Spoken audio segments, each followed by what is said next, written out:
Donc aujourd'hui, nous avons rencontré les directeurs généraux des banques et établissements financiers, comme on le fait tous les trimestres, autour d'un ordre du jour qui était essentiellement centré, comme toujours, sur la situation du système bancaire.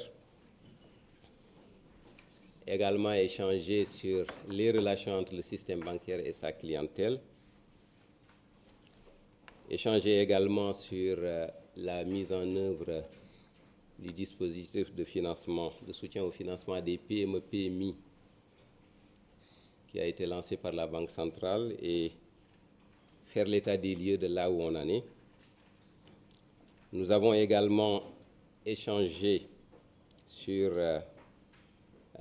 l'état des lieux du plan d'action pour le renforcement du dispositif de lutte contre le blanchiment des capitaux et le financement du terrorisme pour la partie relative aux banques. Nous avons également échangé sur la modernisation de la centrale des bilans des entreprises non financières, comme vous le savez, essentielle à la fiabilisation de l'information sur laquelle les banques se basent pour faire du crédit dans leurs relations avec la clientèle.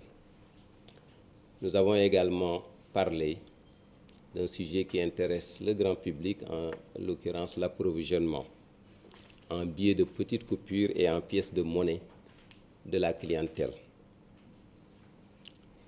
Et enfin, nous avons aussi évoqué le cadrage macroéconomique pour le Sénégal, en d'autres termes, les perspectives de croissance et également tout ce qui est agrégat macroéconomique.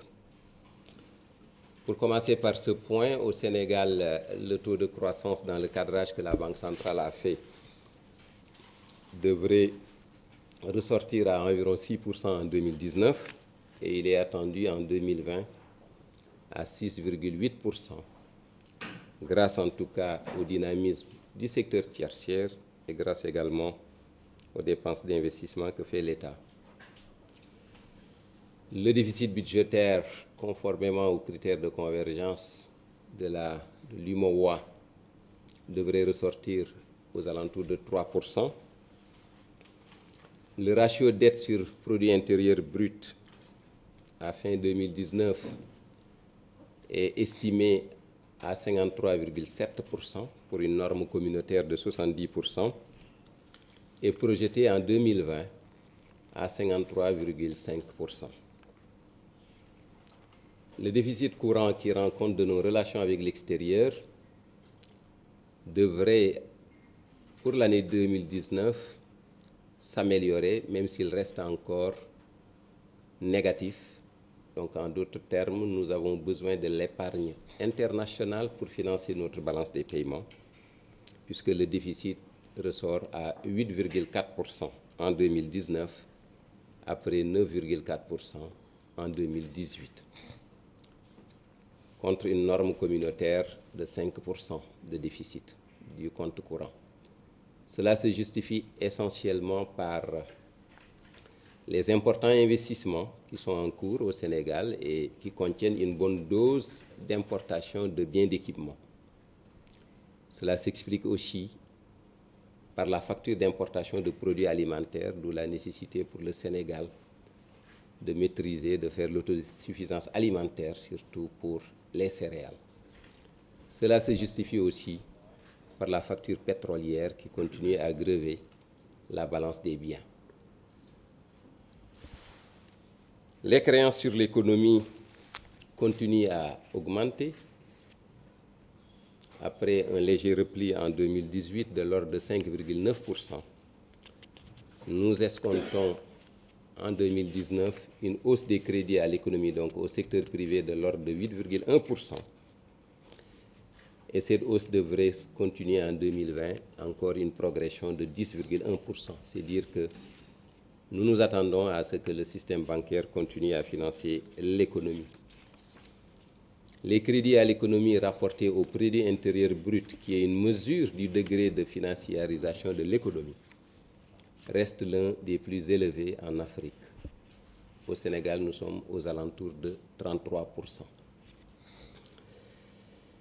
Le second point de l'ordre du jour, c'est la situation du système bancaire. à la fin de l'année 2019. Donc, sur la base des chiffres provisoires, les crédits ont augmenté de 8% comparé à l'année de 2018 pour s'établir à 4 881 milliards de francs CFA.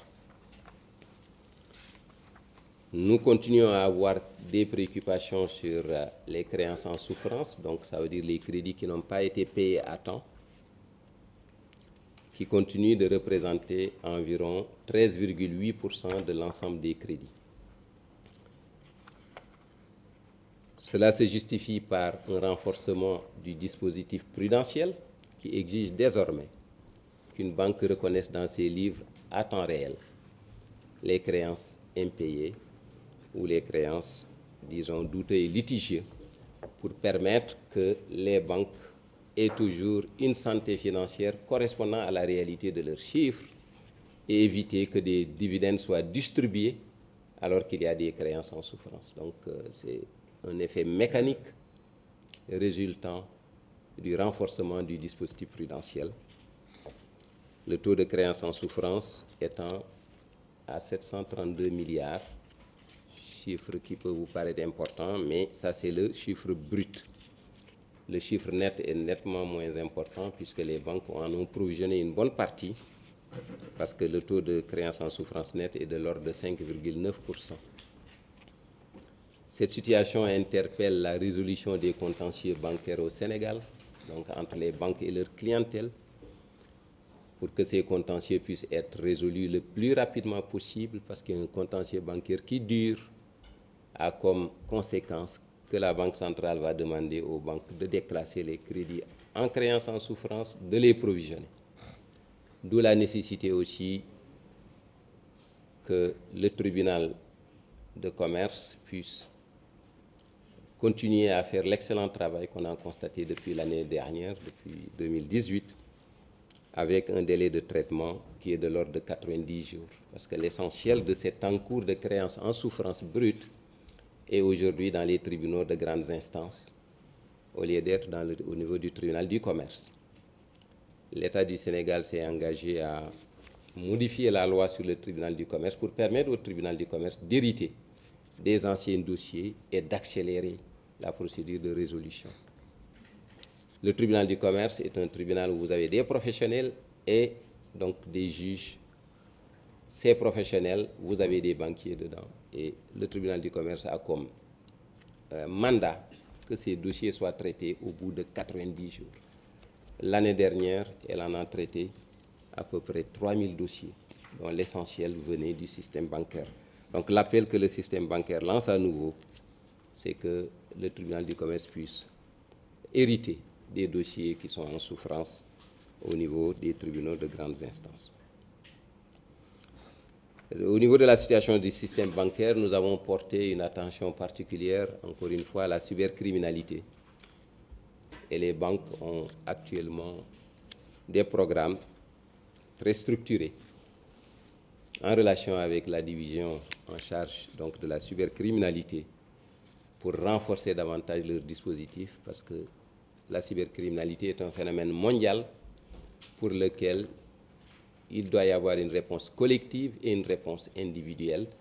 Et les banques nous ont fait part des actions qu'elles ont entreprises dans ce cadre-là.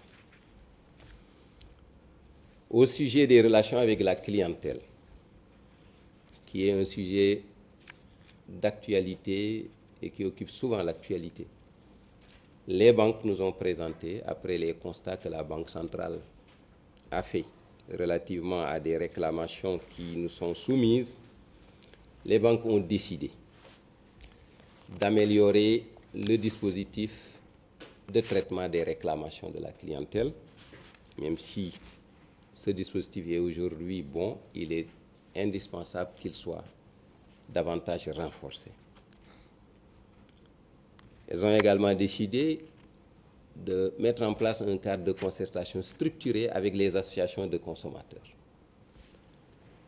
Mais tout ceci doit se faire dans l'objectivité et dans le professionnalisme. L'appel a été fait que ce soit des associations consuméristes qui ont été reconnues légalement par l'État, mais aussi qui ont un fonctionnement qui soit un fonctionnement collégial et non un fonctionnement centré sur des personnes. La Banque centrale les a sensibilisés pour la prise en charge rapide donc des types de réclamations que nous avons pour que les relations entre les banques et la clientèle soient des relations apaisées. Nous avons, en ce qui concerne la centrale des bilans, échangé sur le projet qui est presque en finalisation. Nous allons vers une notation financière des entreprises. Nous avons eu un cadre de concertation étroit avec la Direction générale des impôts et domaines, l'Agence nationale des statistiques et la corporation représentant les experts comptables, l'ONECA, pour une fiabilisation des états financiers. S'il n'y a pas fiabilisation des états financiers, il ne faut pas compter sur un relèvement donc, des crédits à l'économie rapportés au PIB. Nous avons aussi échangé sur le dispositif, le renforcement du dispositif de lutte contre le blanchiment des capitaux et le financement du terrorisme, notamment apprécier les efforts qui ont été faits par les établissements de crédit, les banques, pour être aux normes internationales, parce que comme vous le savez, l'État du Sénégal, tous les États du monde sont évalués périodiquement quant à la robustesse de leur dispositif de lutte contre le blanchiment des capitaux et du financement du terrorisme. Et l'État du Sénégal subira à nouveau une évaluation cette année. Comme les banques sont aussi au centre du dispositif, nous avons procédé à une évaluation de l'état de préparation qui est quand même satisfaisant. Enfin, en ce qui concerne l'approvisionnement de l'économie en billets de petite coupure et en pièces de monnaie, nous avons présenté aux banques donc, les chiffres à la fin de l'année 2019. La Banque centrale a renforcé d'environ 26%, de plus de 26%, donc les injections de billets de petite coupure et de presque 43% les injections de pièces de monnaie. Nous avions demandé aux banques de participer à cet effort pour mettre fin à la commercialisation de la petite monnaie. Et elles ont répondu fortement, puisque la clientèle qui avait l'habitude de venir à la Banque centrale, nous sommes en train de les transférer pour la clientèle bancarisée au niveau des banques. Et à date, un tiers de cette clientèle est désormais servie par les banques sans aucun frais à leur guichet et ces dépenses sont supportées aujourd'hui par les banques. Nous avons constaté qu'il y a une hausse de plus de 100%, donc exactement 120% de l'approvisionnement des banques à nos guichets en billets de petites coupures et en pièces de monnaie, ce qui témoigne de leur engagement à continuer sur cette base. Et nous allons procéder durant l'année 2020 au transfert progressif de l'ensemble de cette clientèle institutionnelle, de sorte que la Banque centrale puisse rester avec la clientèle non bancarisée. Voilà, mesdames et messieurs les journalistes, l'économie de notre séance de ce matin. Et nous restons à votre disposition pour répondre aux questions que vous voudriez bien nous poser sur ces sujets. J'espère que vous en limiterez à ces sujets.